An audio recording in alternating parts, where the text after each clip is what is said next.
પદાધિકારીઓ દ્વારા શહેરની સફાઈ કાર્યક્રમ યોજવામાં આવ્યો હતો। આ કાર્યક્રમ આવતીકાલે નરેન્દ્ર મોદી શહેરમાં પધારવાના છે તે માટે સફાઈ ઝુંબેશ યોજવામાં આવ્યું હતું।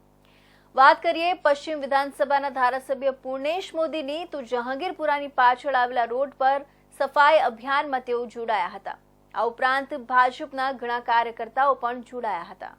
સ્વચ્છ ભારત મિશન અને સુરતના દેશભરમાં નંબર 1 સ્વચ્છતા શહેર તરીકે મળેલા માનને અનુરૂપ ભારતીય જનતા પાર્ટી દ્વારા શહેરના દરેક વોર્ડમાં વિશેષ સફાઈ અભિયાન યોજવામાં આવ્યું હતું। આ અભિયાનમાં શહેરના કોર્પોરેટરો, પદાધિકારીઓ અને કાર્યકર્તાઓ મોટી સંખ્યામાં જોડાયા હતા। આ કાર્યક્રમ પ્રધાનમંત્રી નરેન્દ્ર મોદીની આવતીકાલે સુરત યાત્રાને ધ્યાનમાં રાખીને યોજાયો હતો।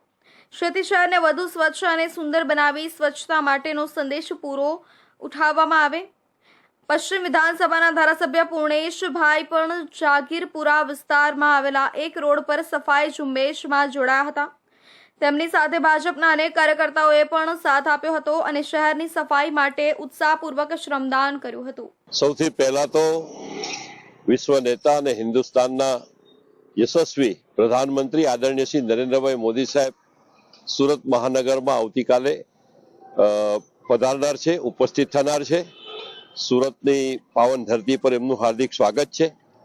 સુરત એ સ્વચ્છતામાં પૂરા ભારતમાં પ્રથમ ક્રમે છે અને આદરણીય પ્રધાનમંત્રી સાહેબ આવતા હોય ત્યારે, મોદી સાહેબ આવતા હોય ત્યારે એમનો જે આગ્રહ છે સ્વચ્છતા પ્રત્યેનો, એટલે ભારતીય જનતા પાર્ટી સુરત મહાનગર અને સુરત મહાનગરપાલિકા દ્વારા આજે સમગ્ર સુરત મહાનગરમાં અનેક સ્થાનો પર સ્વચ્છતા ઝુંબેશ કરી રહ્યા છે।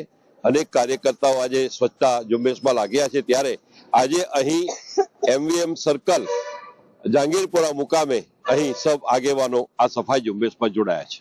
આ અભિયાન દ્વારા સુરતને દેશભરમાં સ્વચ્છતા માટે મળેલી ઓળખને વધુ મજબૂત બનાવવા પ્રયત્ન કરવામાં આવ્યો છે। ભાજપના નેતાઓ અને કાર્યકર્તાઓની સહભાગિતા સાથે સફાઈની પ્રેરણા લોકો સુધી પહોંચે તે માટે પણ આ ઝુંબેશનો ઉદ્દેશ્ય રહ્યો હતો।